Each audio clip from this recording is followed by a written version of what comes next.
I would like to welcome you all to World Civilization 107.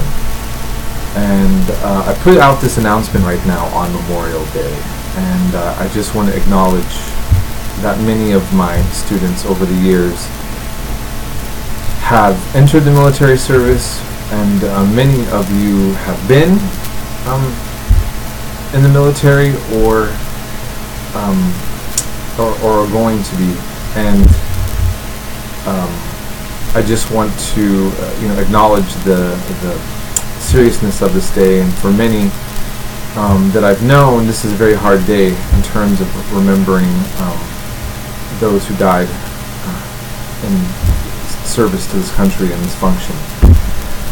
And I also, as a professor who teaches world civilizations,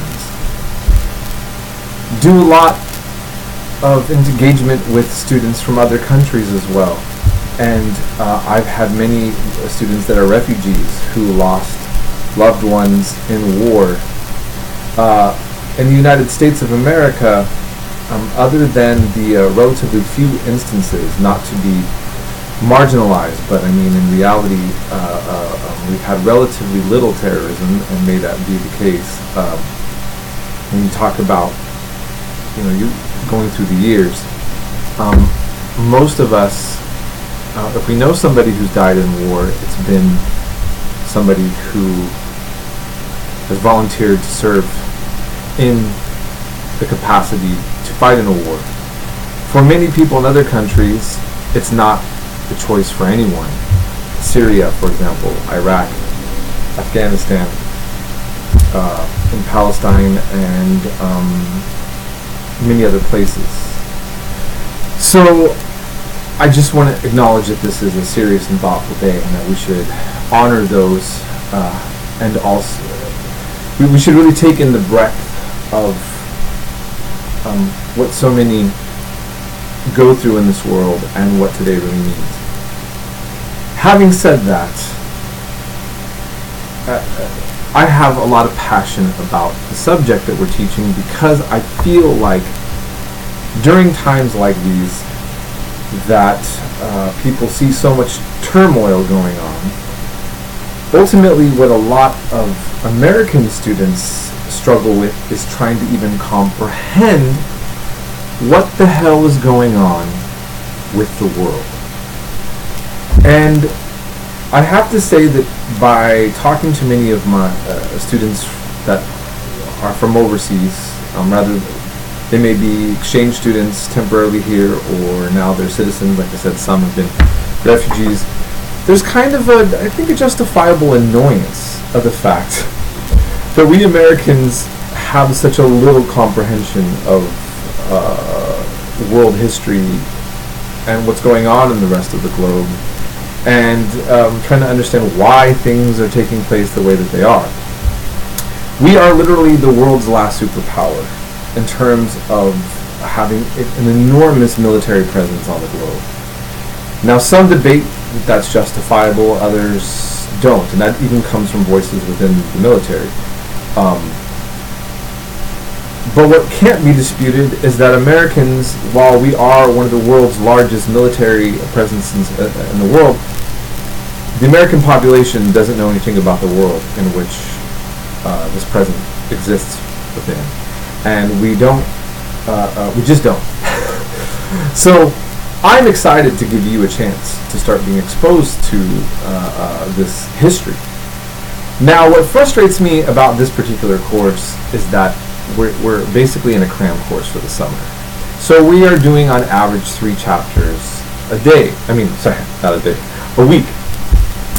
That's just too much. We're already kind of being exposed to new information that you might have never heard anything about, and then we're getting like Latin America, India, and we're just going to start bouncing into all these different subjects sometimes within 1 week. And there's nothing I can do about that. This is the structure of the class, and when we take this kind of summer course, it's a cram course. And it's good for you in terms of getting a class out of the way. Is it a good way to absorb information and to be able to like soak it in? Probably not. But you needed this class and I need a job, and we're going to try to make this work to the most effective way possible so that you're actually still coming away learning something, even though you're just going to be bombarded with a lot of information. What I want you to understand about the structure of my class is that no matter what kind of semester format you take my classes in, I do not require you to memorize a lot of information, and that's the one thing that usually saves my students a lot of anxiety, and they do well in my class if you really just relax and realize I'm not going to ask you to memorize the massive amount of information that you are given. You will have to do a lot of work, though. You will have to read a lot. You'll have to watch a lot of videos, and you will have to write a lot. This class does require hard work, but in a very reasonable way. I give the amount of work as required by the standards for this department for an online class, okay? And within that, I just require you to do the work. Again, what I'm saying is that I don't do very much multiple choice. You're not going to have quizzes. What I want you to do is engage with the material. So maybe when you walk away, you're going to have a greater understanding of aspects of the Middle East. Maybe you'll walk away saying, oh, you understand about the level of European and American involvement. You'll understand the way the modern Middle East was formed, and you'll understand the way that religion does and does not really have to do with many of the conflicts that you see. And I'm just giving you one example in one part of the world. You'll come away understanding, wow, America really has been involved in Latin America, for better or for worse, in terms of our presence in terms of CIA and so forth. So these general ideas you should be able to hold on to. Okay. Now, I am still kind of fine-tuning the syllabus for this course because I taught this already, but I have a little different time frame. There are new events that are taking place that I'm trying to decide how much I want to incorporate and kind of revise in terms of where things are at now in the world. I didn't have this set up when Donald Trump was president. And I just want to say something. I try to be as nuanced as possible and not shove a lot of politics down your throat. And so, I say Donald Trump and I get two responses from you, the listener. Some sort of gut reaction. Well, I'm merely pointing out that things are different now, right? We have a different president and we have a different set of events taking place. And so, for the last week, I'm trying to figure out how much I should or should not, or what I should do to integrate into to where we're at now. Okay, so I do have a little bit of a revision within my syllabus that I'm trying to work out. The syllabus that you will see is a general idea of what it will look like, but I'm going to alter the last 3 weeks just a bit still.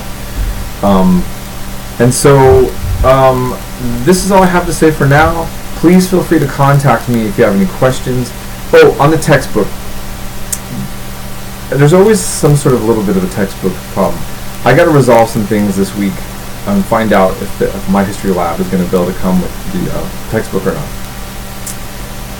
The company's been seeming to want to get rid of that, and so I may have to really alter aspects of the syllabus as well. So right now, the syllabus that you see, it's going to be altered in certain ways. It again is a general idea of what we're doing, and so I think that's all I have to say. I hope you have a great week, and again, we'll be in contact as our class will be starting very, very soon. Look forward to working with you this next few months.